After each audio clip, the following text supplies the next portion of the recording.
true crime, conspiracy theories, political ramblings. There's none of that on the brand new Adventurers Anonymous Patreon account, but we do have exclusive content for our Patreon subscribers. Maps, artwork, and flash fiction from the AA cinematic universe, puzzles, one-shots and interviews, live streams with the Adventurers Anonymous cast. With a Patreon subscription from just £2 per month, it's a great way to show us you care. Because we care. Go to patreon.com and search Adventurers Anonymous Podcast.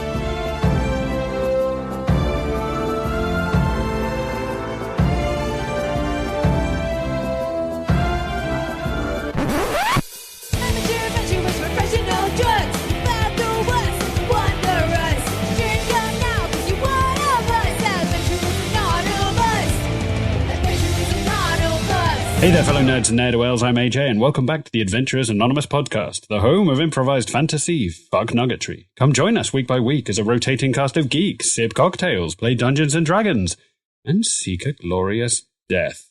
Now then, we almost have a full house this week. Almost. But not quite, because Shan is feeling under the weather. But we do have some characters of ill repute. Fresh from his tour of the UK, due to some sort of cancellation, we have the king of headphones himself, Lewis Button. How you doing, sir? Yeah, I'm doing great, mate. Doing fantastic. Excited to cause some havoc today. What happened on your tour?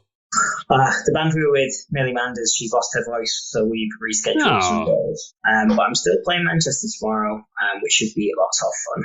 Amazing. Well, her loss, our gain. Fresh from the sauna, we've got the Scandophile himself, Matt Durant. How you doing, sir? That's me. I'm good. I've not had a sauna since Saturday. It's disgusting. So yeah, I'm just in a layer of my own filth right now. Do you wash in the sauna? Do you crank it up high and then scrape the sweat off?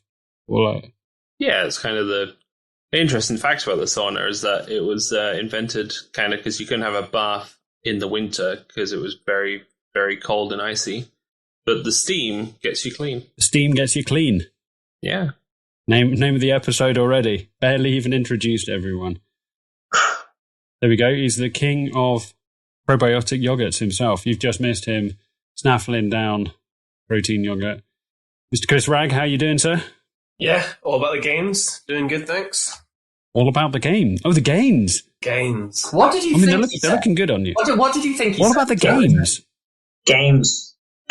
I thought it was like a sort of Monopoly, Cluedo, kind of like Tiddlywinks. I don't know. It could be a massive fucking board game fan for all I know. And there you go. Finally, we've got Mr. Tatty himself, Chris Ragg. How are you doing? You want to try that one again? All right, fine. I'll leave this in just so everyone knows I'm a massive bellend and can't distinguish between the two Chris's. Fine. There we go. Mr. Chris Neal. The other Chris. The lesser of the two Chris's now. Oh. Clearly, Chris true. Ragg is all about the gains. You're all about the losses. Thank you for that stark introduction. Thank you very much. That's all right. I'm doing very well, thank you. Good. Fuck up your life. Yeah, Chris is going to come round in the middle of the night and shit through my letterbox now as some sort of retribution for that. But I got to get my cheap hits in where I can. Right, listeners, don't forget to check out our Patreon feed. We've got a load of exclusive content up there at the moment. Mr. Neal himself, who you've just heard complaining, has put up some amazing content about Tatty's backstory. And by the time you get around to listening to this, listeners, I will have posted Patreon exclusive one-shot where we have a little young Hanash moment where the Goblin Detective Stitch Willowtip and our friend Hanash attempt to rescue kidnapped child. You'll have to listen in to see how that goes. If you want to listen to that, you have to subscribe to our Patreon. It is not available anywhere else. And before we kick off, I'm duty bound to remind you that the content from here on in is not suitable for little ears. It is mostly improvised and entirely inappropriate. Listener discretion, as always, is advised. A miracle that Lewis has managed to get this far without using the word cunt. Speaking of cunt, who are we sponsored by this week, Lewis? This week, let me check notes. Ruffles paper. I believe it's Jenkins and Sons pump action milking clamps for agricultural farming use only, not recreational filth. That last bit sounds a bit like a legal formality to me, but there you have it. Jenkins and Sons. Thanks for the sponsor. They got in a bit of trouble for that, as I recall. So yeah, I'm not After surprised. the lawsuit, you've got to put on the small print. Yeah. Small print. So, yeah. So just to clarify, that was a milking clamp, a pump. A pump action milking clamp. Pump action milking clamp, yeah. That's fair. Thank you for the good folks at Jenkins and his sons. Again, not for agricultural use only, not recreational filth. Once again, we have There's not a fleshlight for bulls. We can't legally confirm or deny. Don't Can't think you know what legally clamps say. are. Clamps. Oh, there you go, listeners. There you go. And thank you to Jenkins and Sons for their continued support. More of that next week. Jesus H. Christ. Right. Quick recap, because we're running a little bit late. Last we left off with our adventures, we had found them sailing through the Lucidian Ocean on the HMS Rust Bucket with the famed barbarian pirate Dutch Nuggets as they went in search of the Stormfront El Bastardo, which, according to Mr. Perineus's diary, was where they would find one of the Emmentiles. And as they sailed out into their inevitable deaths into the eye of the storm, they noticed they were not alone, as they had been followed by a large shadow which drifted underneath their boat. On closer inspection and conversation with Dutch Nuggets, they discovered that this shadow belonged to one of the most famed beasts in all of D&D, the dragon turtle, a ginormous behemoth-sized dragon turtle underneath them, who was known only as Ermenfrau, according to Dutch Nuggets himself, was beneath them. And on closer inspection of the diary, Hattie read the riddle, down from the crown or up from the brown. A shell within a shell is where I will be found. As he worked out and put two and two together that the Ermentile was in fact probably inside an egg, inside the the dragon turtle's shell. So into the ocean they dove, splitting up into two teams, A team and B team, one through the crown and one up the brown. As Tati and Hanash, I believe, you went in through the mouth, and Aristobulus and Belsiar, I believe you went in through the ass. Belsiar using blink to enter the anus. Now, actually, I've done a little bit of research. Technically, turtles have cloacas. So, you went in through that. It's a multi-purpose hole, listeners. Cloaca is a multi-purpose hole. So, call it an anus, call it a cloaca, call it whatever you will. They went in through that via the use of anal beads. And that's kind of where we left off a few weeks ago. We had a week off last week because it was my 40th birthday. Half of you swallowed down the mouth of the beast, and the other half of you using anal beads to infiltrate through the arse of the beast.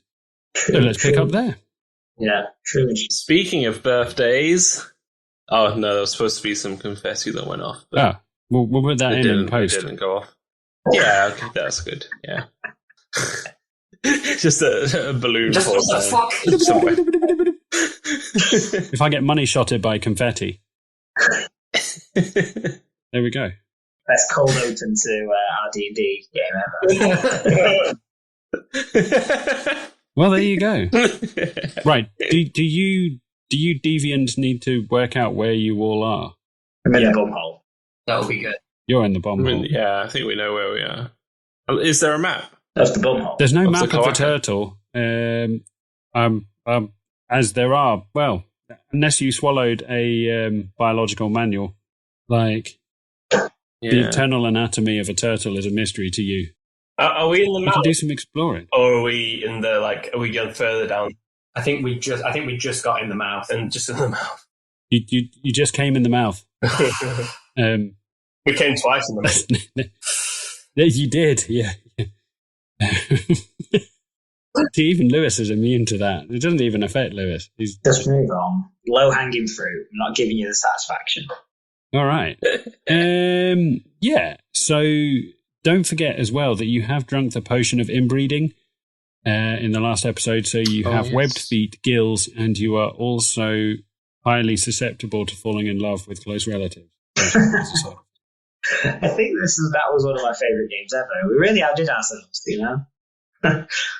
Stupid. The level of stupidity was fantastic. But I think I'll start on a serious note, and I would like to kick off by casting my light cantrip so the bumhole boys know where we're going. Bumhole boys. Can you describe your lycantrip to me? How does it manifest? Sure. So I can. Oh shit! I can touch one object that's no longer than 10 feet in any dimension. I get it for 1 hour, and so I basically light up an object in a 20-foot radius, so I can see in a 20-foot radius. What object are you going to light up? Sure. Fucking bear with me 1 second. Let me just check my inventory for something suitable.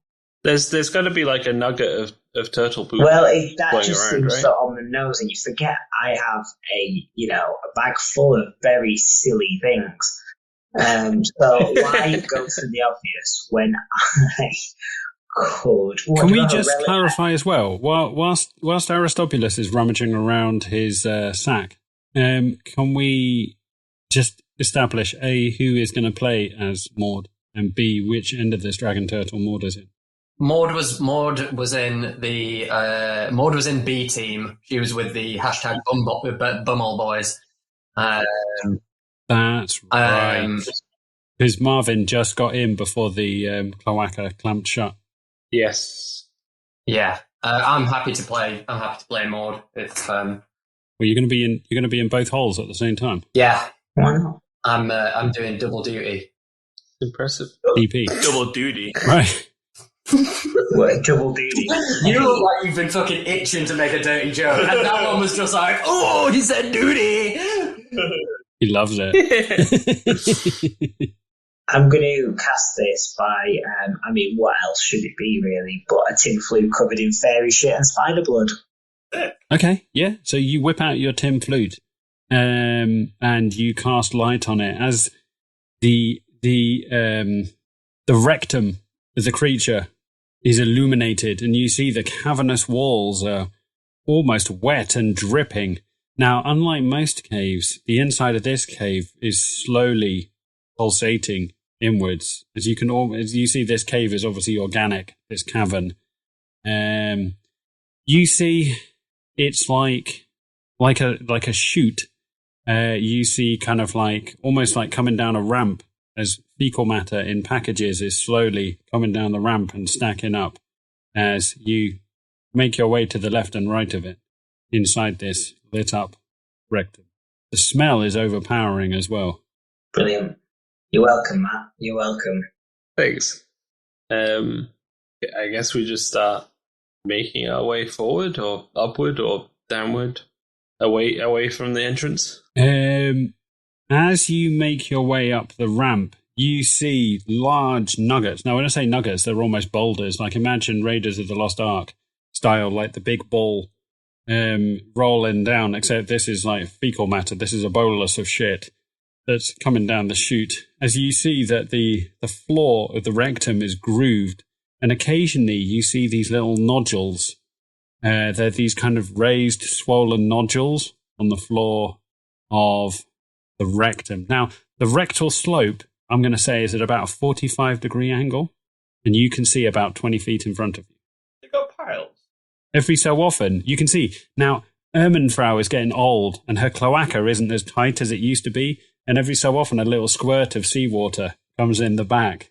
As I was going to ask about the pressurization of this chamber. Yeah, it's not 100%. Ermenfrau is old, and her cloaca is a little bit like saggy. As little squirts of seawater occasionally come in the back. A refreshing dip. Look at the look on Chris Neal and Chris Rex. Yeah, they hate it. Well, this is why they're not the bumhole boys. They can't hang. Yeah.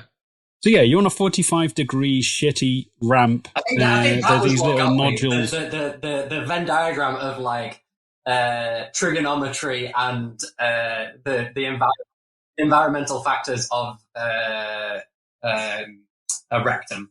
Yeah. Chris, You'll have to lean in. you're going to have to lean in a lot further than that. We can't hear you at all. Really? Which is weird. Now we can hear you. Yeah, I think your volume's gone What about down. now? Very quiet. I mean, it was working before. I don't know I don't know what's... It's not just me, is it? It's not just me. You're just here. Is mine working? Yours is quiet as well. Yeah, yours is... Both of them are. Have you accidentally? Sounds like the volume's just whacked itself down a bit for some reason. Shout the bed, haven't they? Shout the bed. He's checking settings. We'll edit this out of the podcast. This is normally the bit where Matt inserts a story about one of his relatives dying in some sort of Greek historical. Funny you should say that, because Your grandfather died in a Messerschmitt. yeah, I had a friend at university who was from France, and her granddad was decorated in World War II, but unfortunately he was decorated by the Nazis for being a collaborator. Wow! And he got like the Iron Cross or something. Shit. Wow. Well, I mean, how did that come up in conversation? I don't even know. My grandfather was a decorated war veteran. With the Nazis. for Vichy France. Jesus. Wow. Hey. There we go. You know. There we go. Right. And we are back recording after a small technical issue. Right. We can hear you, Mr. Neil, I think. Wraggy, say hello. Hello.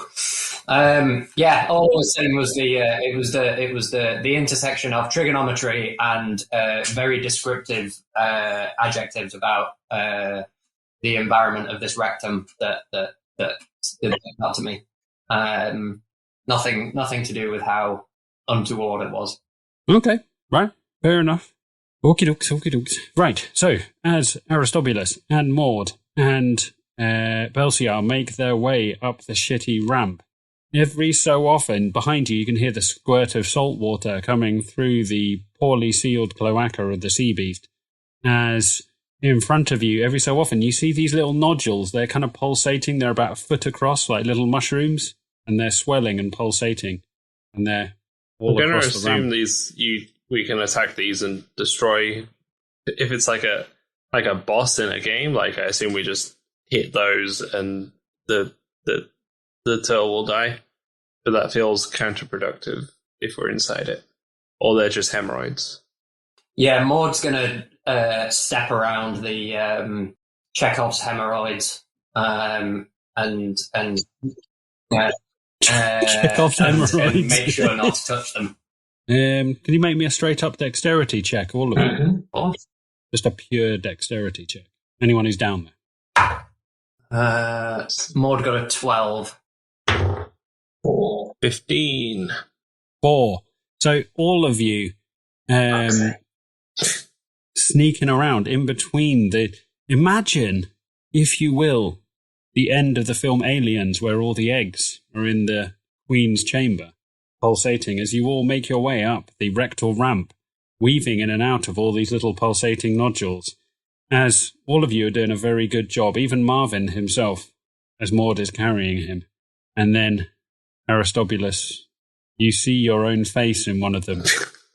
As you peer down into your own face reflected in a shining nodule. Reaching out, you go to poke it with your finger as it bursts. Yeah. And pungent gas rises up into the chamber. God. Excellent. Aristobulus, I need you to make me a Constitution saving throw. Okay. 13. 13. As your eyes, ears, lungs, and nose start clamming up, there's almost like a fecal miasma kind of like inside the camera as you start choking, and you take 5 points of damage as like just all of your sinuses are just shot to shit as you're completely congealed. All you can taste is shit up in your mouth. Like it's like the worst cold you've ever had, but instead of blowing your nose, it's just rivers of shit just all up in your grill. As you now realize, those little bunions are to be avoided. Those little nodules. As you make your way up through the forest of anal nodules, we're gonna pan over to the Belciar. As you look back, you just see Aristobulus on the floor, just in the fetal position, just with brown liquid just pouring out of his eyes, ears, nose, and mouth. I go over with it. Still just holding up the flute in one hand, doing his bit for the team. I go over with a wet wipe and paternally just wipe away the worst of the shit. The worst of the shit. But buy a wet wipe. Do you just take your sock off and put it in a puddle basically. on the floor? A puddle of shit. So he's just kind of smearing more shit. Just pus and urine. You're just smearing more shit around his face. There you go. Aristobulus, you just pull a piece of sweet corn from under your eyelid. I looked at my inventory and I thought, could I cast the light on one of my many tins of prison sweet corn? And I thought, a bit too on the nose. So, what are you carrying around with you these days? a lot of stuff. I've got goodies. I have treasures with me. I've got stuff like 9 tins of prison sweet. It's so good, listeners. Playing strict D&D rules, clearly we all look after the weight of our own inventory, whilst Lewis carries around like a small freight container. I'm a cleric. Sweet. I've got ways of concealing things, you know. And I'm always oily, remember? So I have extra ways of concealing things. I have so many questions. I'm not even going to get into that. So, listeners, you can get in the comments and talk to Lewis about that. I don't have time to unpack that. I've clearly got to get back to Mr. Neil and Mr. Rag. Right. Both of you, I don't know if you remember, you were swallowed into the maw of the beast as you went in through the mouth, all of you bouncing down the tongue. Now, originally, Tatty, I believe you tried to hang on to a taste bud on its tongue just to give the listeners scale of the size of Tatty to the beast as you were swallowed along with a load of saliva down. Now, Hanash, I think you bounced in and in a bid to try and get a grip on something, you put a dagger into the tongue of the creature, Hanash, as you slid down. Dragging your dagger down its tongue, you could hear a growl coming from inside and outside as the dragon turtle clearly was not over the moon with you ripping at a new tongue hole. As you go over, the last thing both of you see is, I believe, the epiglottis of the creature as it dangles in front of you, as you both, in an almost like salivary log flume, go down the windpipe the creature, and you both of you in free falling. Barbara's with you, I believe. I'm not sure, to be honest. Yeah, Gills. In the last episode, you said that you put some of the potion of inbreeding onto some meat and then wafted it under her nose and then gave her meat fueled. Oh yes, because I made a disgusting joke about you rubbing gills with Barbara that everyone told me I was a wrong un for cracking. Yeah, quite rightly, I think. I think you had some gill on gill action. You both like just rubbed gills. Can I use my shield to slide down the throat arm? Yeah, absolutely. Yeah. You. So, let's just quickly play this out. Hanash, you stick your dagger in. You watch Barbara and Tatty go over the edge as you slide down, as you fully flip out your shield, and what are you, tobogganing? Yeah, I'm tobogganing down the hatch. All right, okay. So you're going feet first, like a skeleton bobsled. You're firing down the hatch as suddenly the ground falls away from underneath you as you fall, and it feels like you're plummeting for time. As it's dark and warm, and the walls constrict. As Tatty, you land with a thwomp onto soft, wet material on the ground.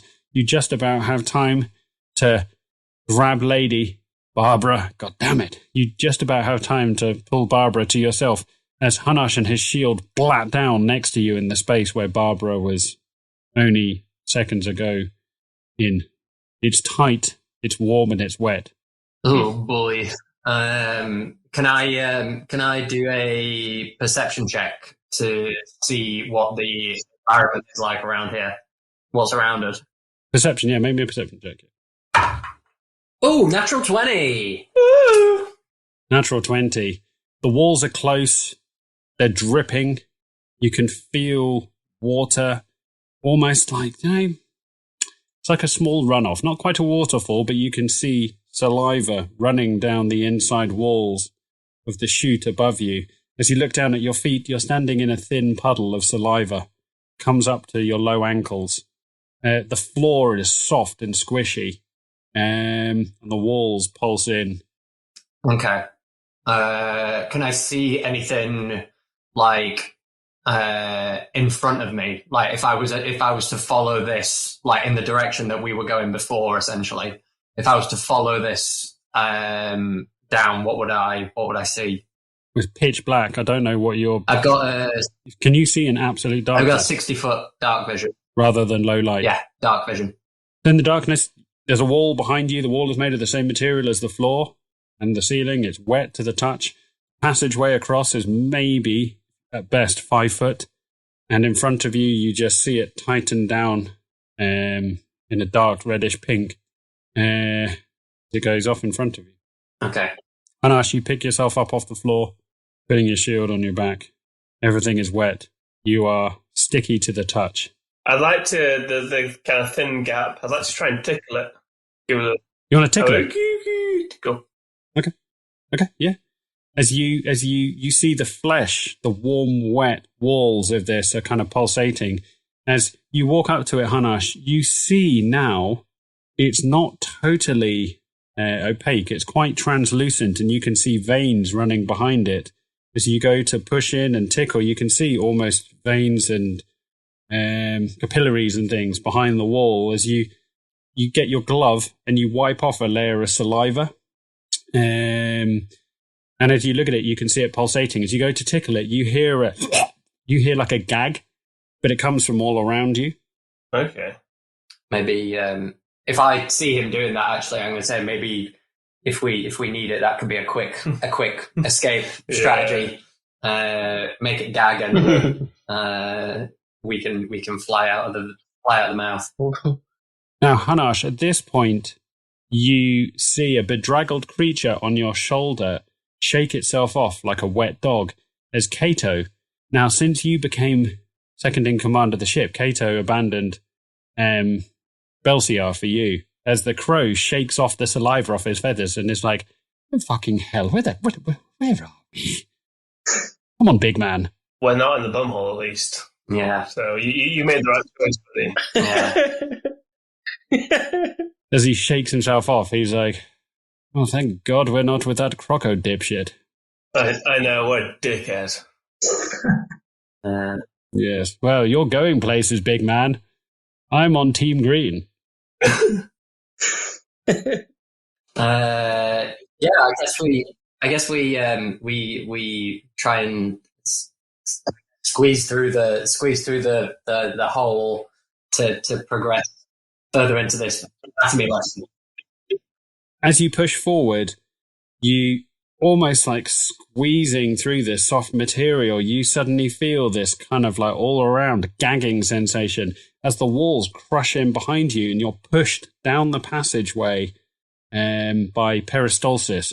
So it's almost as the food moves, as in the same process that the dragon turtle would use to swallow food, you're also sucked down through this passageway, getting pushed by muscles behind you.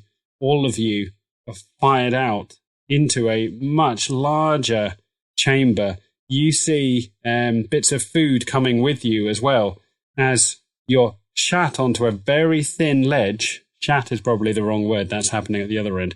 As you're pushed out onto a very thin ledge, as you watch bits of food dropping off, and there's a lake underneath you. All of you are inside a giant chamber now, hanging on by dear life to a ledge on the edge, as you see little bits of food drop off and land into a lake of fluid beneath you. And that's where we're going to pan back to the other guys. We're going to leave you on the lip edge. As we pan back, Belsiar, you wander over to Aristobulus, who's like just got shit in his eyes, ears, nose, and mouth as he's exploded an anal nodule. Yeah, I'm just helping to wipe him down. Give him a hand to get up from the nodule remains. Okay. Like a mother washing a baby, you just take a wet rag and just wipe some of the wet. As we've established, the only real moisture here is more shit, so I'm actually caked in more shit than I was previously. But hey, we move. I'm going to climb up him to make me. Yeah, I'm up. I'm out. If anything, I'm a little old man who's embarrassed about it. I don't want to be caked in shit, do I? No one wants that. I'm going to insist that we march on quick time. Okay. If anything, I think it's time that I use some of my trademark parkour moves to get some of my self-respect and dignity back in this situation. just flinging dried shit off you, as you jump around. As I go for an incredible backflip to show you that not only am I fine, I have never been better. Okay, make me a survival check. Survival check. Okay. Yeah, Aristobulus, come back to it. Yeah. 16. I thought that was going to go badly. 16, as you do a backflip, you land and topple backwards, only just managing to hold yourself up as you look down on one of the other nodules that you've nearly face planted into. Belsiar grabs you by your cuff, pulls you back up as you feel a nip on your finger, Aristobulus. As you look over, you realise you've been bitten by the Tato familiar that Belsiar has made for himself. He's got a small feral Pocato on his shoulder that's just taken a nip at your finger. Bastard. As you see Maud and Marvin at the top of the ramp, as she's like, "Can we hurry the fuck up, please?" I give the potato I give the potato a little telling off, and then I'm like, "Oh, I can't stay mad at you." What's his name? Oh, we had a name for him. Just Pocato. Pocato, yeah. Yeah, Pocato. Okay, it's Pocato. Pocato. Not Mr. Chips. Right. Okay. As you all very gingerly make your way up to the top of the ramp, weaving in and out of these little anal nodules, making sure not to step on them, making sure not to touch them. Occasionally, you feel a waft of warm flatus as air pushes down into the chamber. You see at the top, there's almost like sphincter, an internal sphincter, and every so often it opens and warm air rushes in. A bit like if you've ever been on the London Underground, you know, the underground breeze, but made of fart. Yeah, I know exactly what you mean.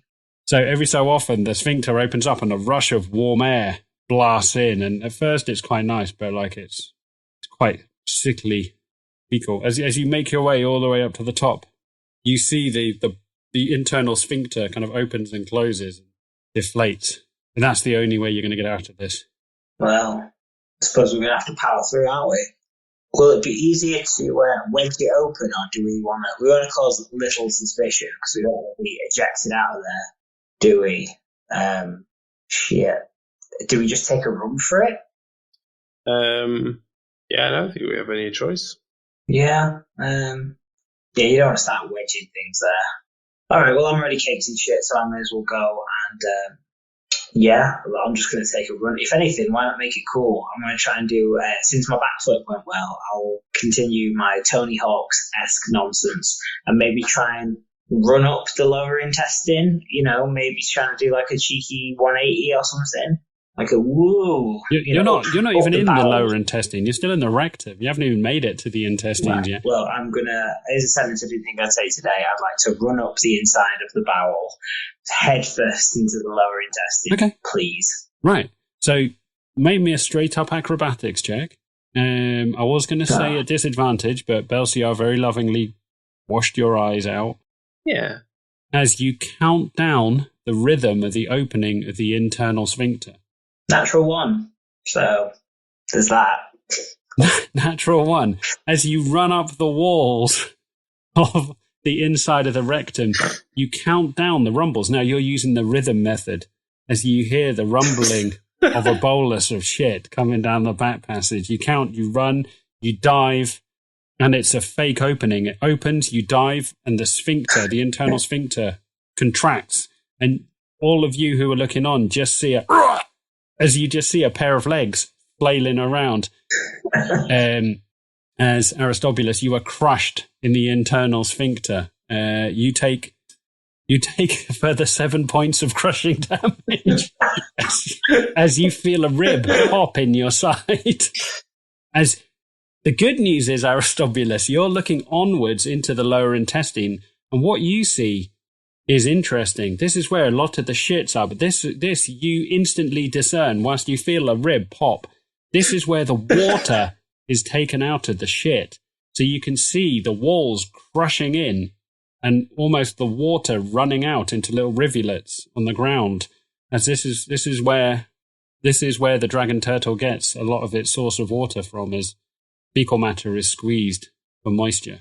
As you feel another pop, as another rib goes. Why, I'm having my ribs crushed by a sphincter. Why do I care where the water gets removed from the shit. Like, as the sphincter why does that reopens matter? and you fall headfirst into a puddle of loose bowel water, you splash down, and with a groan, as Belsiar, Maud, you see all this. You hear Maud groaning. Yeah, Maud's just shaking her head. Brilliant. I feel bad about my just saying we should go for it. So I use my quarterstaff to like wedge the opening, the sphincter open. Amazing. This is like Dumb and Dumber, where he has gloves and he's like the whole time. Can you? Because I've just cracked 3 ribs getting trapped in a sphincter, and you had something useful. If you want to attempt this, can you make me a straight up pure dexterity check with your proficiency modifier over that? Yes. Dexterity, did you say? That is a 17. 17, yeah. You again use the rhythm method, but having seen Aristobulus's unfortunate debacle, you realise that it's got an offbeat as you wait for it to go back round again, and you wedge your quarterstaff in as you hear a groan from the creature as the piece of wood. You can almost see the staff buckling as you usher very quickly Maud and Marvin through. As you make it through, you turn around to go and get your stick as it snaps, as whatever staff you had you now have 2 mini staffs. I was gonna ask for that to happen just because it would be cool. Just as you hear a groan from all around you from the very walls as you see Ermenfrau the dragon turtle now has splinters in her ass, and she's not over the moon about that.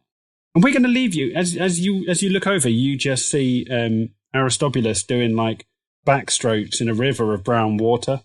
This is the main moisture collection area of the lower intestine. As you see the turds coming down, they're crushed sideways, almost like a trash compactor. As you see the juices running off into 2 brown rivers to either side. That's where I'm going to leave you to. We're going to pan back to Chris and Chris. We're going to pan back to Hattie and Hanash, who currently find themselves on a precipice, staring down at a lake of fluid beneath them. You're on a very thin ledge, as more and more small bits of food are getting fired out of the hole next to you. I'm going to hand Hanash my potion of climbing. Ooh, nice.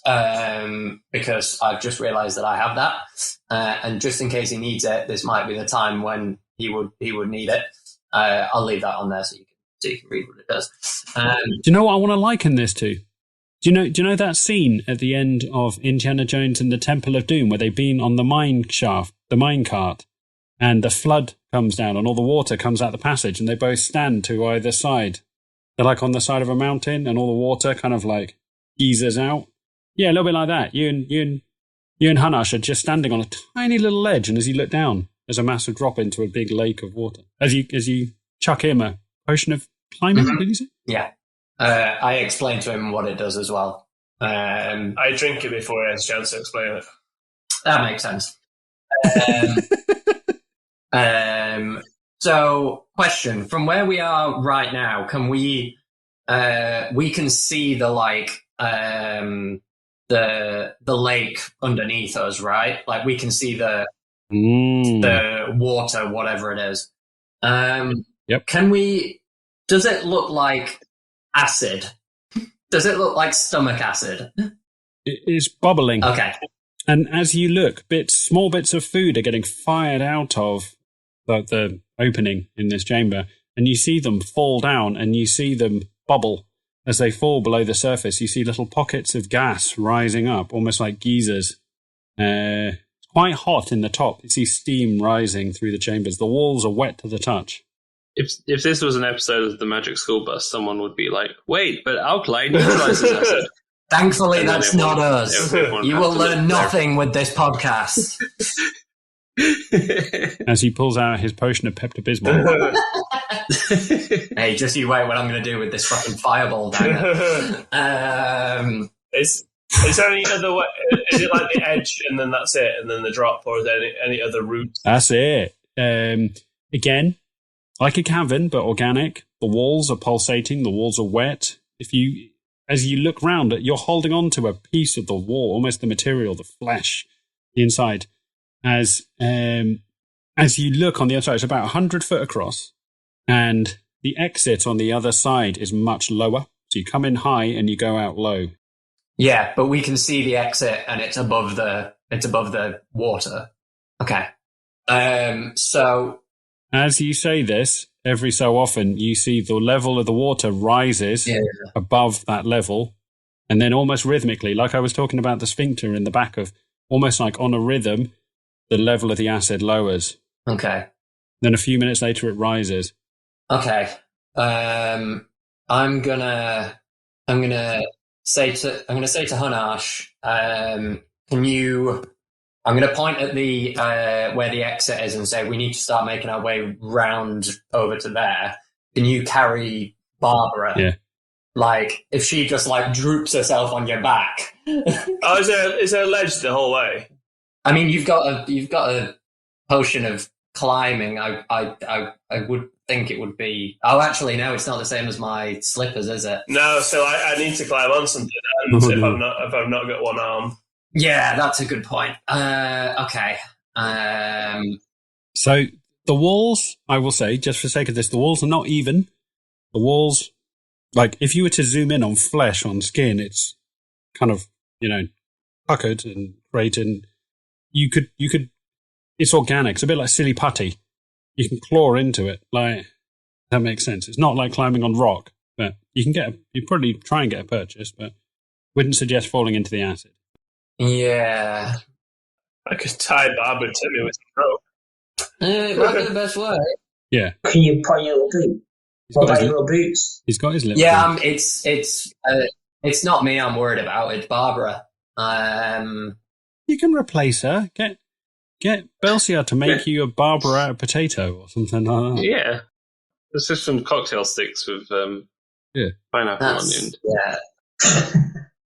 Yeah, don't follow his advice when it comes to pets. Can't you put Barbara and a little baby Bjorn? No, that's the end. It would be the opposite way around. Oh.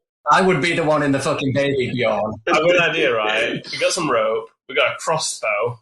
Shoot the crossbow. Me and Barbara all slide down.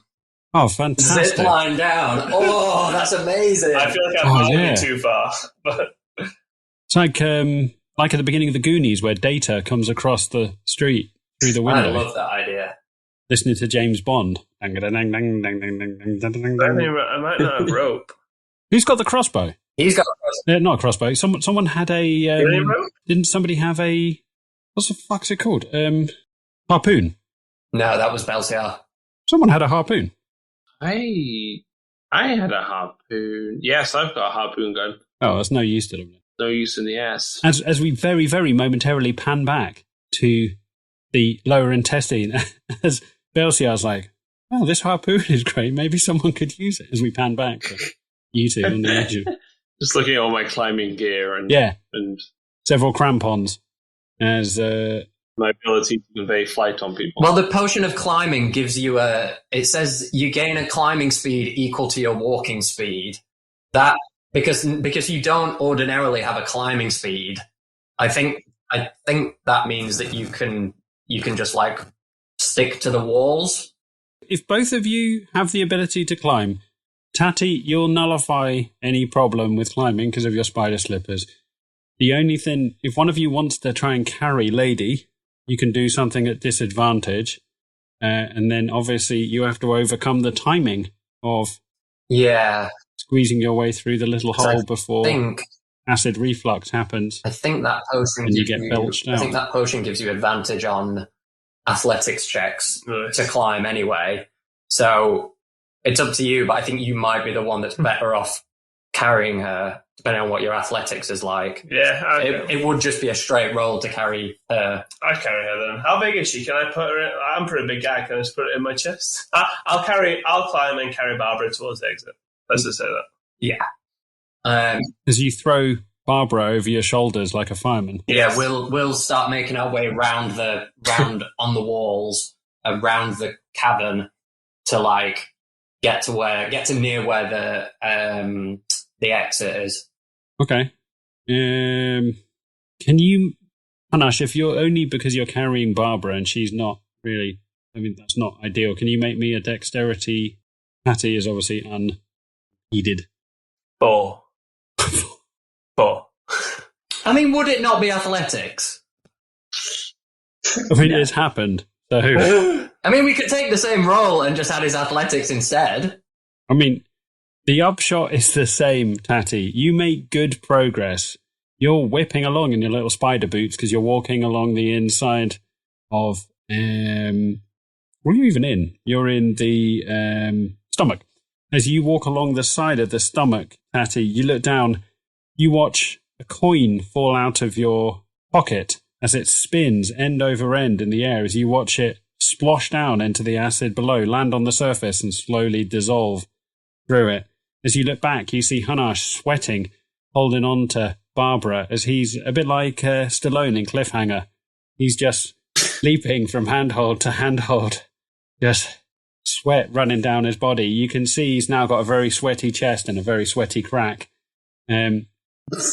As you finally make your way across and you make your way down, as you see the acid rising, it's slowly rising up now. It's taken Hanash so long to carry Barbara. You see the level of acid slowly rising up above the exit, coming towards you. Is it not moving up and down rhythmically, like you said? Slowly. It comes up for a few minutes, it goes down for a few minutes. Okay. It's tidal. I mean, I guess we'll probably just wait it out until it, or move back up a little bit so that we're out of the range of it, and then wait for it to lower down. As you make your way back up, you just see Hanash is now like a bomb disposal expert. He's just sweat bucketing off him as Barbara is looking very uncomfortable. Barbara is kind of slick with saliva and bits of kelp. She's not looking the happiest you've ever seen her. As the level of acid rises up, you hear a belch out where you came as the level of acid starts slowly lowering back down. Okay. As you make your way to a small puckered opening, which is raised and kind of inflamed. It's about the size of a pothole. You're going to have to try and squeeze into it. Are we both there? Or am I you. still on my... Okay, Yeah. All of you are there now. You've got a couple of minutes to try and squeeze yourself into a small puckered pipe. I mean, it would be pretty easy for me. Yeah, it'd be pretty easy for you. You're like throwing a sausage down an alley. How far behind it is there? Like, is there enough like room for a run up? There's nothing. You're climbing on the edge. Yeah, you're climbing around there's the like edge. no drop. It's just straight like. Yeah, it's a sheer drop. You've got a couple of minutes, and then the level of acid's going to come up. So Tatty sticks his whole face into the puckered hole. No, and absolutely not. Absolutely not. I'm not doing anything until he's got through. So, well, if you go through and then you grab Barbara, pull her through, and then at least then I'll take my knife and I'll put it in and then I'll try and swing. I'll end up in the acid. Jesus Christ. One thing we've learned here is Wraggy should definitely not become a vet. I know. I definitely need to get rid of Barbara. Yeah, I was going to say I'll climb through. Okay. And then I'll wait for him to pass Barbara through. I'll try and with one arm holding on. I'll try and shove Barbara through to get to Tatty's hand. Okay. So Tatty, I'll say you're small. Make me a athletics check with advantage because you're small. Natural 20. So much like slinging a sausage up an alleyway, Tatty just climbs into the warm, wet hole and just slides in like a torpedo, like just straight in. As Hanash, you're holding on to Barbara, as you see Tatty just grease himself sliding into the hole, as then a little pink head pops out, back out of the hole, looking around. I think I took a wrong turn at Albuquerque. As you start seeing the acid bubbling up underneath you, Hanash, what are you doing? Right, I'm going to take my dagger, I'm going to yank it in, and then I'm going to kick back. So like I'm kind of McLean when he's trying to get into the glass. I'm going to swing my way into the gap. With Barbara? No, Barbara's already gone. Yeah, Barbara came through after me. Right, okay, we don't know if we covered that, but yes, okay, as you slide Barbara into the hole, are you sliding her tail or head first? So I'm holding on to one hand and I'm trying to put her head first and hoping Tatty will get his hand. I've got my hands back through the hole. Okay. So almost like the birthing of a wolf in reverse. Can you demonstrate with instinct? You slide Barbara into the warm, wet cavity. As Hanash, you look beneath you, you sling 2 daggers in, sling back on a rope, and slide in feet first into the warm, wet. It's almost like being on a log flume in a water slide or something like that, as you just feel the warmth and the wetness. You just about make your way back in as you feel the back of your head singe as the acid comes up and the opening closes behind you. You two find yourself potholing through a warm, wet tunnel. We're going to take a very quick drinks break there, and then we're going to pan back to Aristobulus of Belcia. Doing this from 2 ends of a turtle is quite difficult to keep it all in your head, but we're getting there. A lot of DMs kind of complain when the party wants to enter a turtle from 2 ends at the same time. It's very commonly one of the kind of most annoying things that a DM has to face. Do you know how much time I appreciate your... Last night, I had my little diary open, and I was writing all the different bits of a turtle down, and I was like, maybe I could do this, or maybe your Google history must be truly upsetting. Yeah, what happens when the adventuring party comes in a turtle's mouth? Exactly. You don't want to Google that, do you? Your MI5 agent is watching you through your screen thinking, what kind of fucking shit are you doing? Absolutely. I could have been recruited, but no. By who? This is like Spooks the Greater Good. Right. Who would recruit you with your search history? Yeah, not anymore. Not anymore. More is more. So that they're like... Yeah. Right, back in a minute. It's for blackmail material. Bye.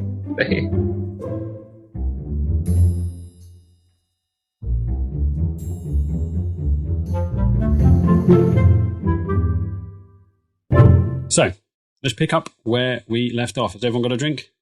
Yeah. Lewis, what are you drinking? I'm on stouts, so I just had a siren, and now I'm on milk stout. I don't know where it's from. Born and bred, made, it's some sort of Yorkshire milk stout. But yeah, it's a stout evening. What about you? I'm on Iron Brew. Ooh, rock and roll. I had some of that last week up in Scotland. The tits. They love it. Very proud. Go on then, Mr. Neil, what are you drinking? A Hilden Brewery Pale Ale. Hilden Brewery Pale Ale? It's good. Mr. Rag is on a health cut, so he's just probably drinking pure protein. Drinking sit-ups with more sit-ups. Drinking muscles! Ugh, that doesn't sound right. You're just drinking pure chicken juice. Matt, what are you drinking? In all this confusion, I actually forgot to get a drink in the drinks break. We had a drinks break and you just threw caution to the wind and went, fuck it. I can't even remember what I did. It was a blur. Wow. Your life must just be like just a heady mess. I have short-term memory loss. Okay, so we will pick back up where we left off with the story, where we left Aristobulus Belciar and Maud in the intestine, as you see Aristobulus splashing around in a small river of muddy-looking shit water, as up ahead you see the boluses of poop being squished together. You see another sphincter about 40 foot higher up the ramp in front of you. What does this remind me of? I guess the trash compactor in Star Wars. I guess it's any film where they have to jump between things and time it to avoid the swinging axe or the falling door. I must admit, in my mind, it was very... Did you ever play the original Prince of Persia game? Where, like, metal jaws... Yes, yeah. It's not God of War Ragnarok. No, I love the original Prince of Persia. I shat myself, though, because you could go through a door, and then the endless enemies, you can go back and just, like, catch your breath, and, like, right, I need to psych myself up for this. I don't think I ever played it. I'm starting to wonder whether Wraggy's talking about, like, Prince of Persia on the PC in the mid-90s, or whether he's, like, talking about the PlayStation the Sega Mega Drive that tied in with his actual life as incredibly racist Jake Gyllenhaal film. Right. Question. Yes, buddy. I don't think I can, but am I able to cast locate objects? Because I have a rough idea of what I think I'm looking for. Or no, because I don't. You tried up in the crow's nest, was it? Hattie at some point did go up to brief you with the diary.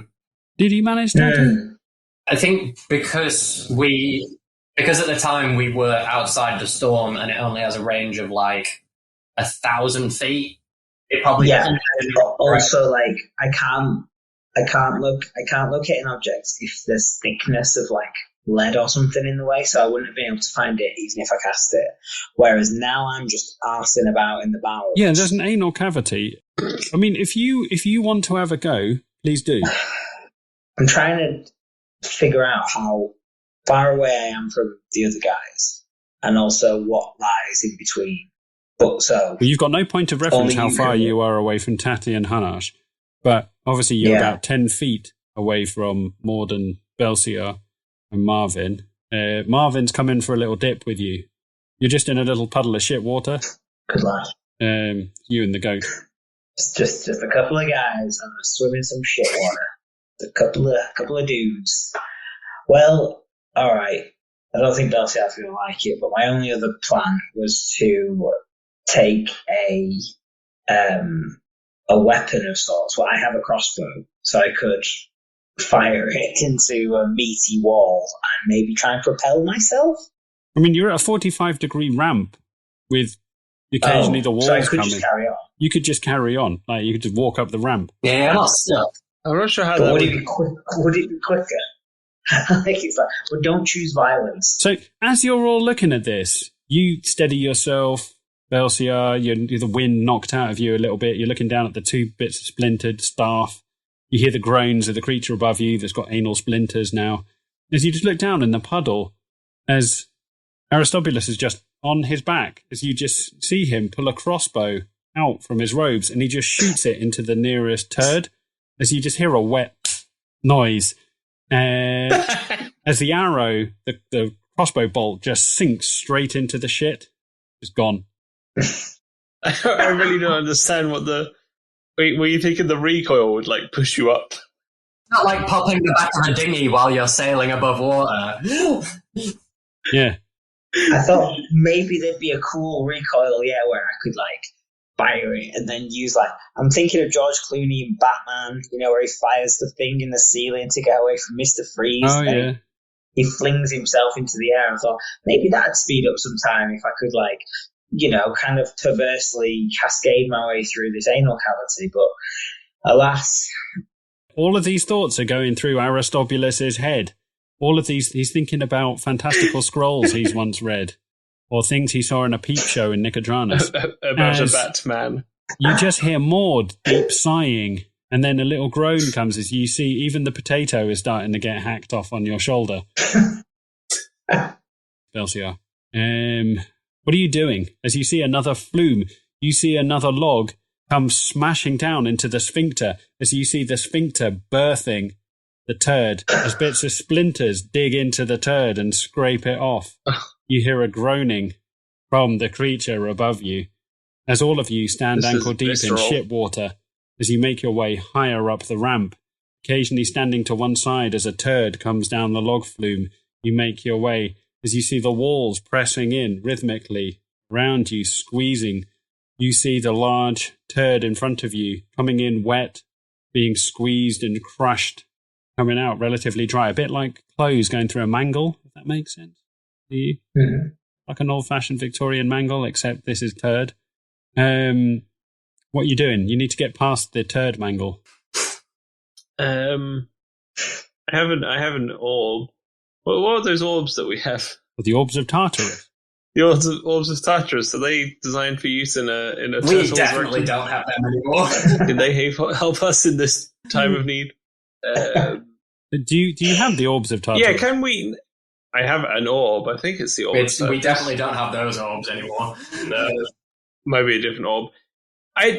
Going on from Aristobulus' idea, could we actually fashion a grappling hook out of a crossbow and some rope, fire it up, and then use it as a Why not? rope? Yeah. Wow. Do you know what? I think you're on something. Yeah. Well, I mean, if we want to go there, I could cast spiritual weapon. Could that do it? Maud is just walking up. I know, we could walk up, but then we have another fucking problem when we get to the top. Anyone could waste a go walking. Let's fucking deal with the next 3 problems now. And I'm thinking it's either spiritual weapon or it's magic fucking missiles at this point. Let's blow the bitch up. We'll find what we need later. Now that's an episode title. Jesus H. Christ. Yeah, Maud is just walking up with Marvin. Right, what approach are you taking here? Come on, what approach are you taking? Well, Belsiar. Can you use your spiritual weapon to hold the sphincter open? Oh boy. I thought you'd never ask. Yes. And I say that with 100% sincerity, with respect for this magical cleric man, who's great and wise. Mm-hmm. Right, yep. If you want to burn a spell slot, you can do that.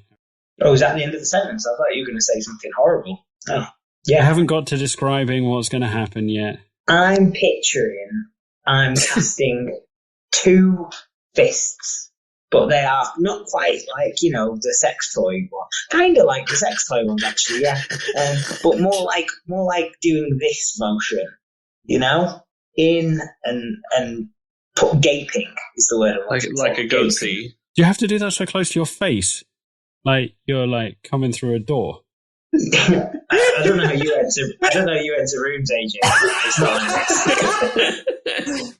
For the listeners, the emotion that Lewis is describing is definitely not how one would enter a room. How anyone would enter anything? No, I'm thinking more like holding open an anus, but for many small clowns to exit like a clown car. That's what I'm picturing. I never thought I'm going to have to rule this as a DM. Right. Picture the Here's Johnny moment in The Shining.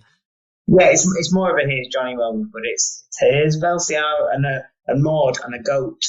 Someone's got a lot of squelch on their microphone.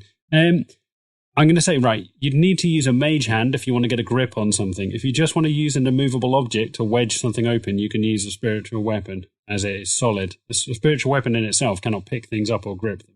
Got ya. Well, we'll use spiritual weapon and maybe have, what am I thinking of? The trash compactor in Star Wars, except there's a giant throbbing phallus sideways across it, wedging it open. Yeah, I mean, why fix what isn't broken? I want a huge 15-foot throbbing phallus that I'm commanding to open it up. Yep. So, Belsiar, Maud, as you look in front of you, you see Aristobulus in a puddle of shit water as he walks up the ramp towards where the crushing walls are. As you see ozone crackling. There you go. That's one for your AJ bingo. Bingo sheet. So far behind on the game. So far behind. The pockets of intestinal gas start sizzling as you see a giant phallus appear in midair as Aristobulus' eyes go blue. It's thick, it's veiny, and it turns sideways. And as the walls come in, you see the balls at one side and the helmet at the other end crush into the walls. At first there's give, and then you see the shaft start bending. Belsiar, you're going to have to duck underneath. I duck underneath the... So, squishing yourself... Yeah, just narrowly miss. Crushing yourself between a turd and the shaft of a spiritual phallus. You make your way underneath, ushering Maud and Marvin and go Aristobulus. You make your way. You can hear the banjo strings. It's not gonna hold. You can hear the banjo strings snapping behind you as you hear as the just snapped in half. You hear a growl and a groan as you push yourselves through the sphincter at the end of that. You fall into a chamber. Now, at this point, Patty, Hanash, you are ejected out of a warm, wet tunnel into a giant chamber of brown mulch. This is where all of the food has started to kind of like, it's been broken down by the stomach acids, and it's very mulchy, warm shit. As you fall in one end of the passage at this chamber, Aristobulus, Belciar, Maud, you fall into the other end as you both find yourselves at the end of a 60-foot chamber, knee-deep in warm poop.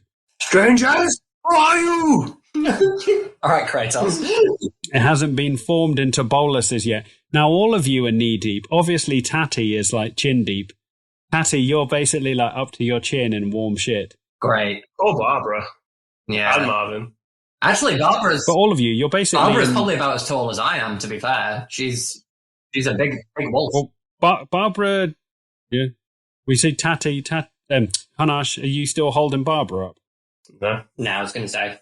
No? All right. So as you see little bubbles coming from the water next to you, Tatty... Wait, she's... You pull Barbara. She's the same size as I am. She's a direwolf. Surely her head is definitely a... There's just a nose. Is there just a snout sticking up out of the water?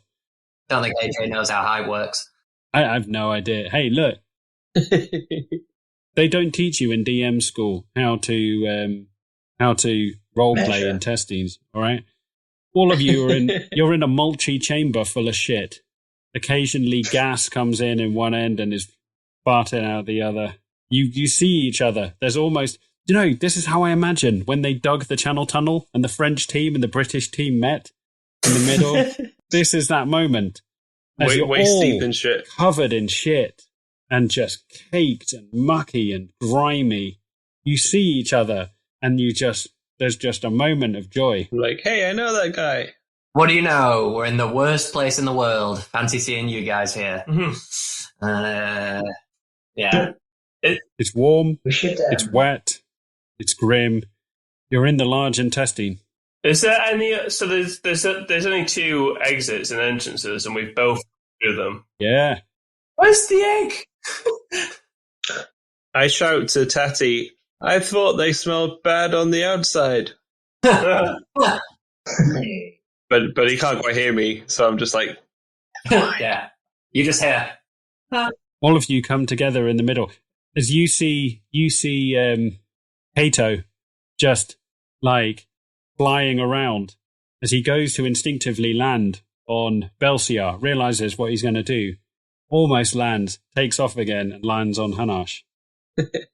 I am not impressed by this, and I just like slap him off. Fuck you. But I chose you. Serves you right, Kato. Did you? You almost betrayed me. Hey, dude. Come on, big man.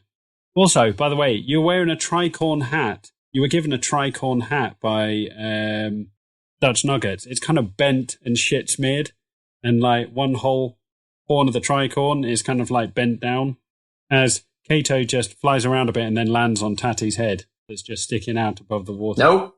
I ain't no one's third choice. You feathery bitch.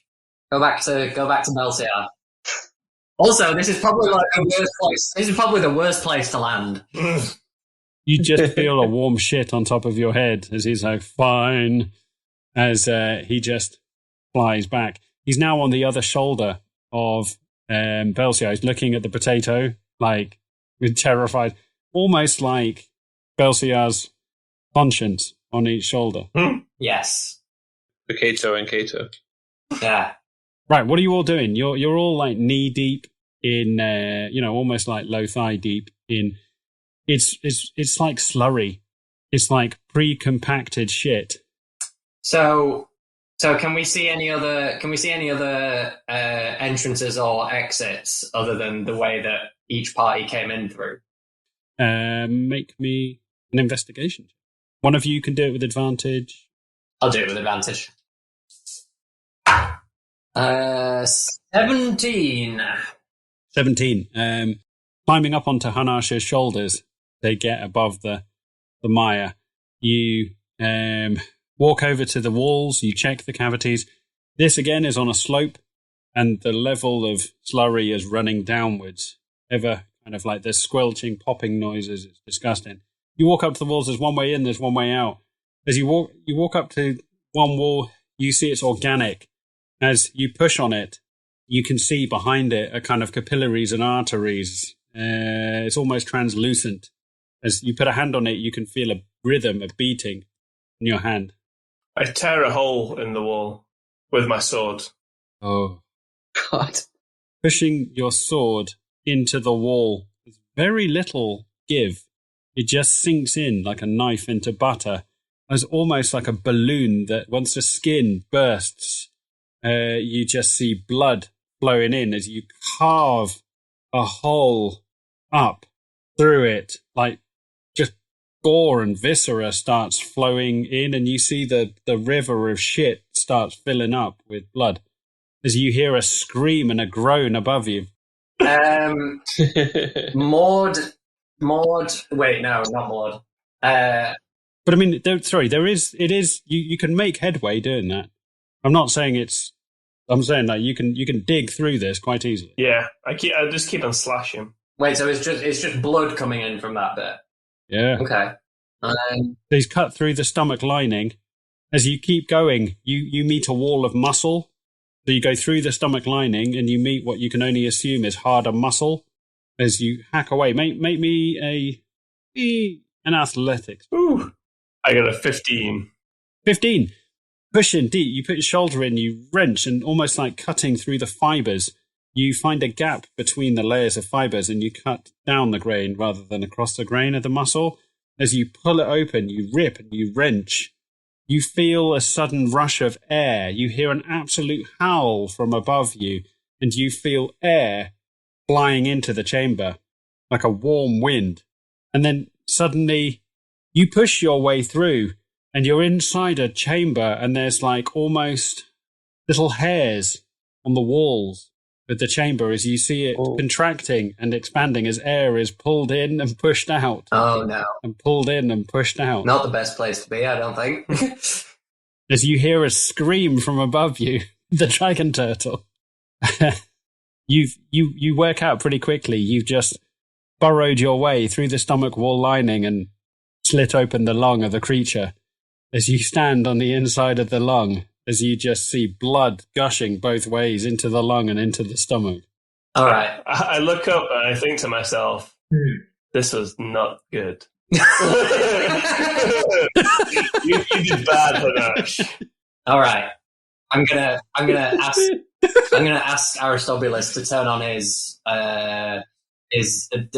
divining rod and use locate object to try and find the wind Emmental after the description that I gave it.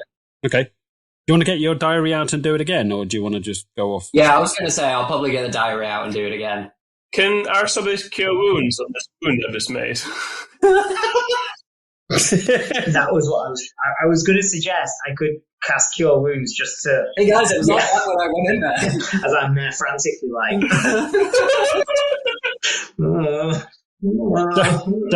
So you just see Aristobulus using very primitive human magic to try and heal a behemoth. As with the pressure of the wound, you just see it tearing open as the air is rushing in and out of the cavity. And the muscles are flexing. You hear it ripping and you hear the beast screaming. As you just see Aristobulus with one hand on each, trying to pull the two halves together, almost being pulled apart like Spider-Man trying to hold like the two halves of a ship. The one thing you are noticing, Aristobulus, is that you're just smearing shit into the wound at this point. Yeah. Well, I had a look at Cure Wounds is like fucking like if a lock breaks or like restoring things. And I'm there like pushing the walls of the beast, just cakes in shit. Yeah, could mending work? You're trying to re-knit together muscle. As Kato is just like, oh dear God, this creature is majestic. It's thousands of years old, and you've just lung-fucked it. Right. Right. What if Tatty fireballs it to cauterize the wound? Absolutely not. Not launching fire into his lungs. And then Belsia ice snatched it to close it up. Jokes, obviously. I think that's how medicine works. Yeah. Are you going to use an ice knife? Yeah. Why don't you get some rope and thread the eye of a needle of an ice knife, and then you can just kind of suture the wound. Okay, right. Based on the principle that you've just opened up a massive fucking hole through its stomach lining and into its lung, what the fuck are you doing? I guess it's going to be locate objects. May as well just go for that. just gonna cut our losses and run. Yeah, basically. Okay. So as Tatty gets a waterproof kind of bag out of his inventory, he opens it up, undoes the strings on it, pulls out, this is higher up than the level of shit, pulls out a waterproof bag, pulls out the diary, which just looks magnificently old, as one of you lends him a canteen to wash the shit off his hands. As he leafs through it, he finds a picture of the Emmental. He shows it to you, Aristobulus, as you take a breath back. Now, you've got a couple of performance issues, but you get over it with some rhythmic breathing and a bit of hand help from Tatty, as after a few... Absolutely not. After little hand. The residential fluffer of the group. He doesn't need that kind of ego boost, my tiny hands. Now look me in the eyes. Look me in the eyes! I will never find it. Either look away or look right at me. Aristobulus, as you get everyone else to look away, as you all look in the opposite direction, except the potato on Belsiar's shoulder that's leering it, you finally manage to get wood, as your divining rod kind of grows in strength. And the more you focus on the Emmental, the more rigid, for want of a better word, turgid, it gets, as finally it points like a divining rod and waggles and goes... You're still holding the flute in one hand as you wipe a layer of shit off your divining rod, as you see it's pointing to the other wall in the other corner. You've gone almost 180 degrees in the wrong direction into the lung, as it points over to the other wall, as you waddle your way over. The problem is, it almost like goes... you're just about managing to keep the divining rod out of the level of shit as you're tippy-toeing, waddling from one side to the other. And you can still feel the warm breeze coming through the hole in the lung behind you as you make your way over. Do you magic, boys? Okay. I think if we have like the direction, the rough area, I'm gonna turn to Hanash, say, your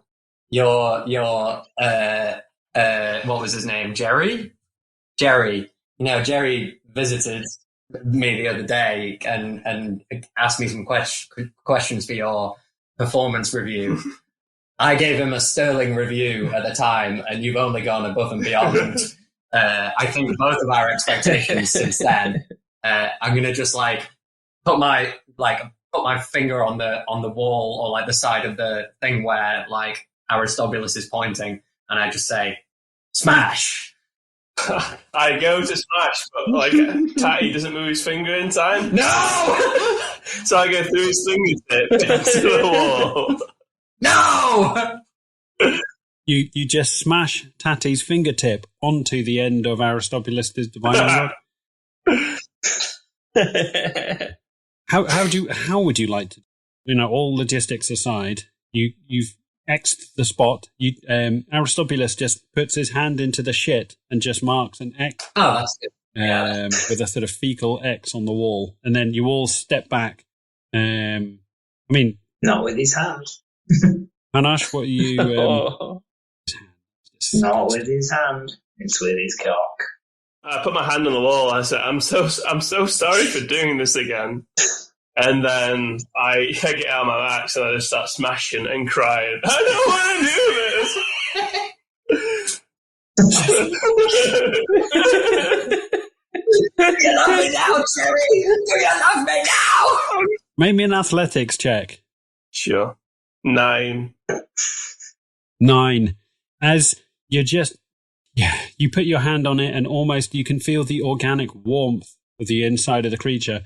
And as you look over at the hole, the shit-smeared hole in the lung, you just see occasionally shit is just getting sucked into the cavity of the lung as the air goes in and out. And you can feel the groaning of the creature as a single tear rolls down your cheek and just cleaning a furrow of shit off your face as you just dig the knife in and just repeatedly smash and smash and smash.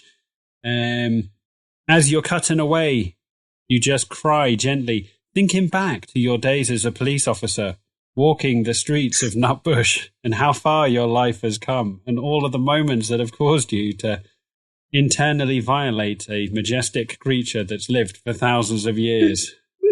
Everything's going to die sometime, I guess. You smash it. It went wildly in the other direction, from crying and hitting it to just being like, everything's going to die sometime. As you get a hole all the way through, now blood is just bucketing off into your face as you rip a hole, like you cut and then you rip until you've made a sort of, I don't know, 1 meter cavity in a hole in the wall. Okay. Shall I try and get through that hole and then try and go at it from the other side? Yeah. Do we try and Eiffel Tower? I was going to say, is the rod still strong? Because if so, I'll just fly straight in there.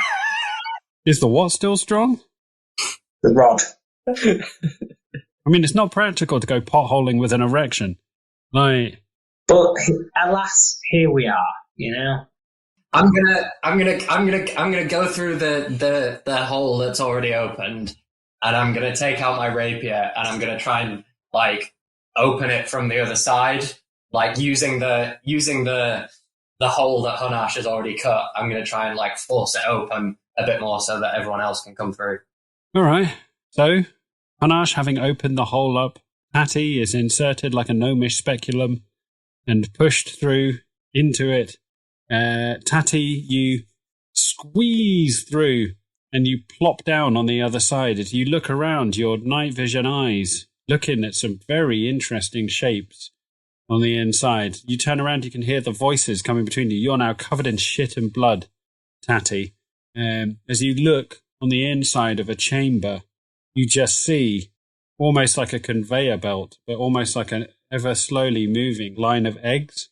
And at one end, you see this giant, almost like pulsating egg sac with a tube that's just spaffing out eggs. You see it. A bit like on the back of the Alien Queen, where she's just birthing eggs. You just see this wet, gelatinous sac just spaffing eggs at one end as they slowly go down a conveyor belt. As you turn around, you just see Hanash's face through the hole smiling at you. Covered in blood. Yeah, I'll take my rapier out and I'll try and force the hole open a little bit more so that everyone else can come through. Yeah, maybe an athletics check. Not good. 6. 6. As you dig your rapier in, you remember rapiers by nature are quite flexible metal.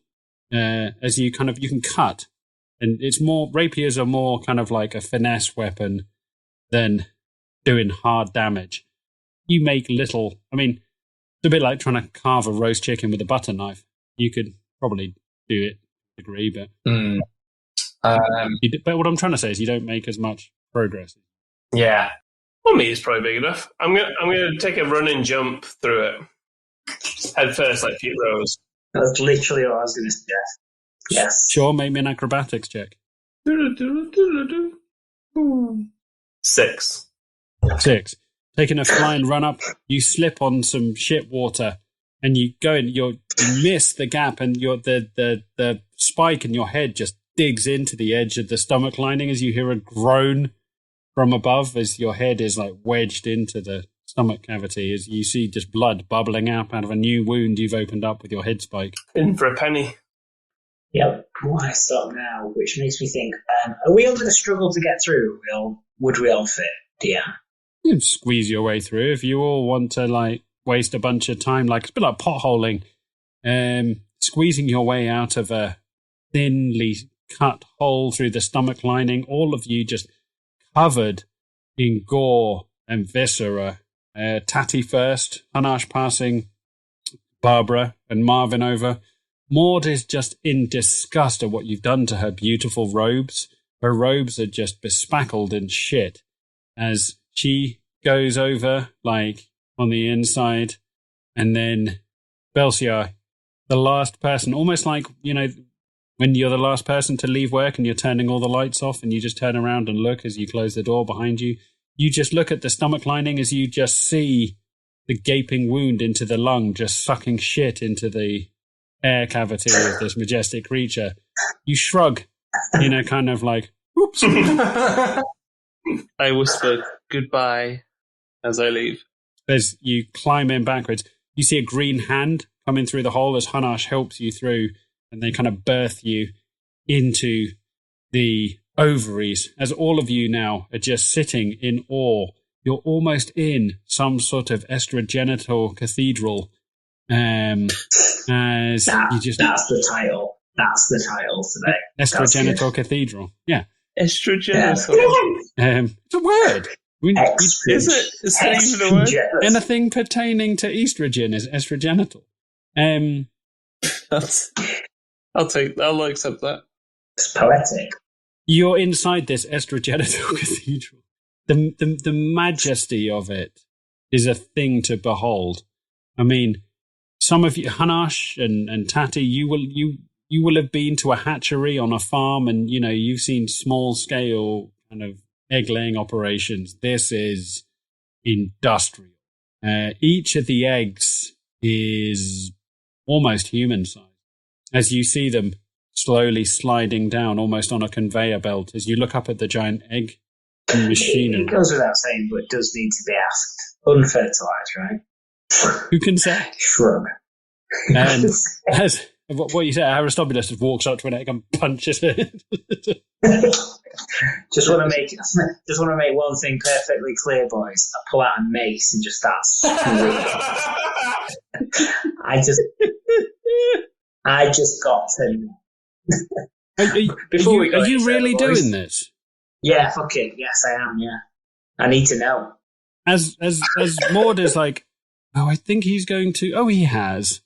As you just take out a mace and you just crack. Now you hit it once, and you see a spiderweb pattern kind of crack across the surface.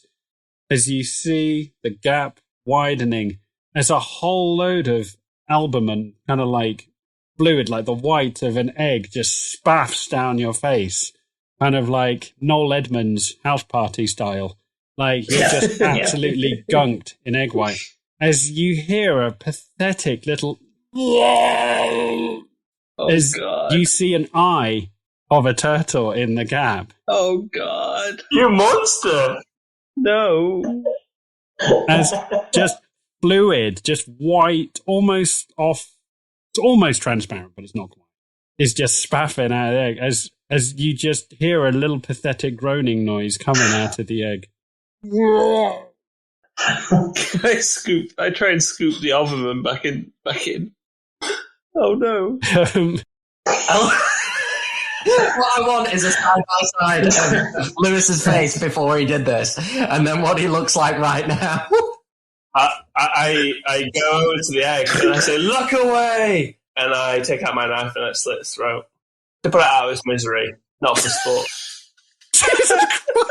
He's going to die. This must be in horrible pain. I'm trying to be nice here.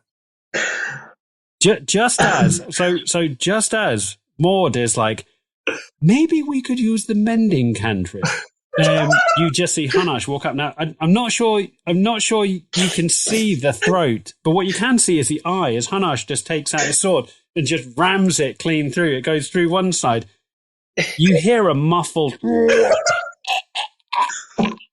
as the sword comes out the other side of the egg, and almost like taking the top off you know when you do dippy soldiers with hard-boiled eggs, soft-boiled eggs.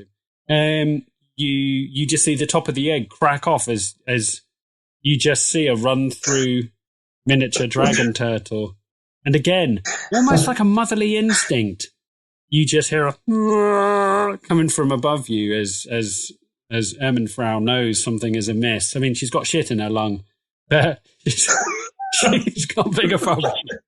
As you kill this dragon turtle, but it's moving. So, Hanash, you put a boot on the side of the egg, pull your sword out, swipe it off on your sleeve, as you just see the egg going down the conveyor belt, as it just turns sideways, slumps over, just milky fluid just pouring out the egg as it vanishes round a corner.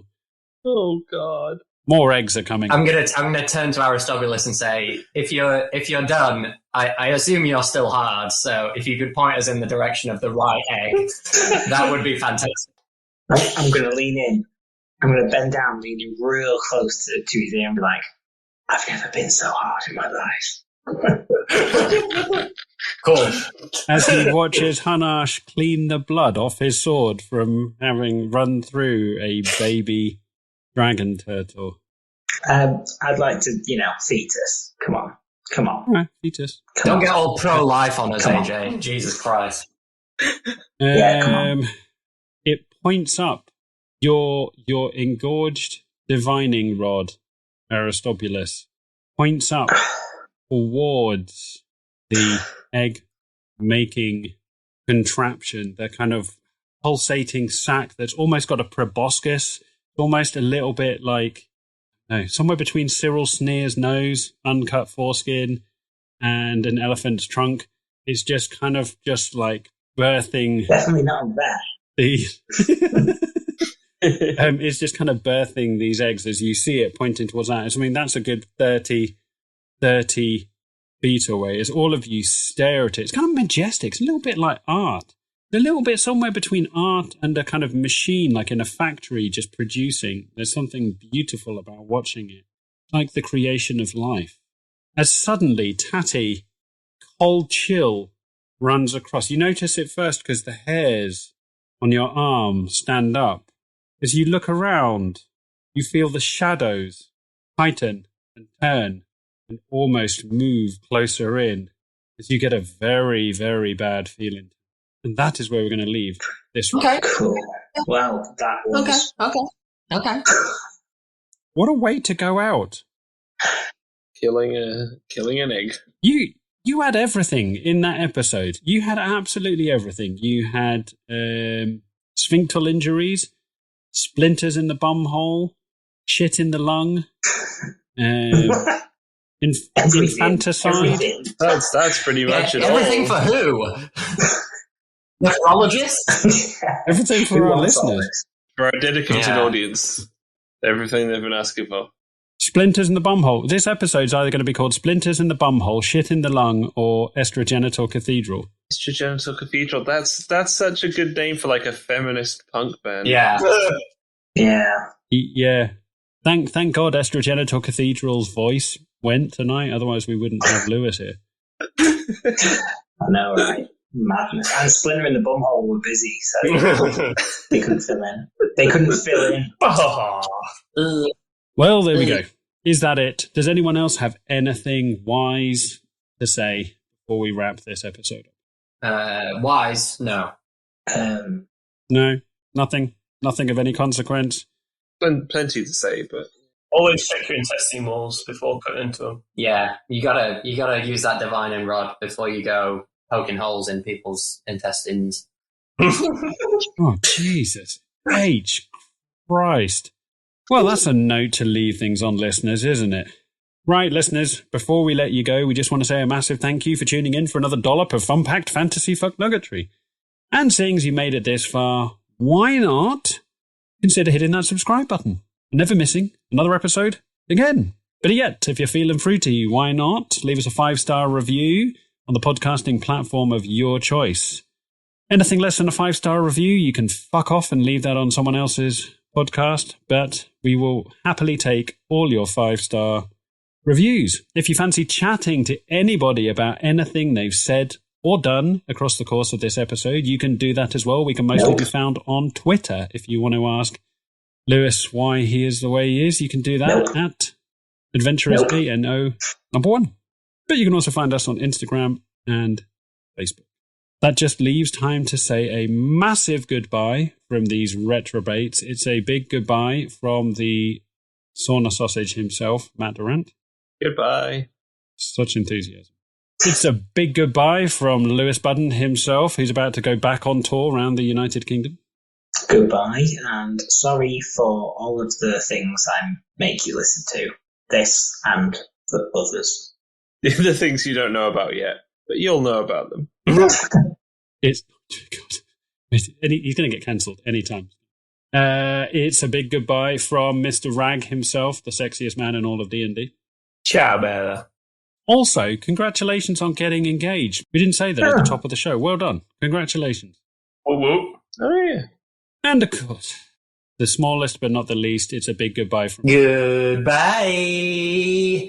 No. Not forgetting our illustrious DM, AJ Jackson. Action Jackson. The J in AJ Jackson is redundant. Right. There we go. Splinters in the bum hole, shit in the lung, or estrogenital cathedral. That is a big good night from us. Enjoy yourselves, and we will see you back here for more Compact Fantasy Fucknuggetry next week. And remember, my friends, stay tipsy. Stay tipsy. Hey.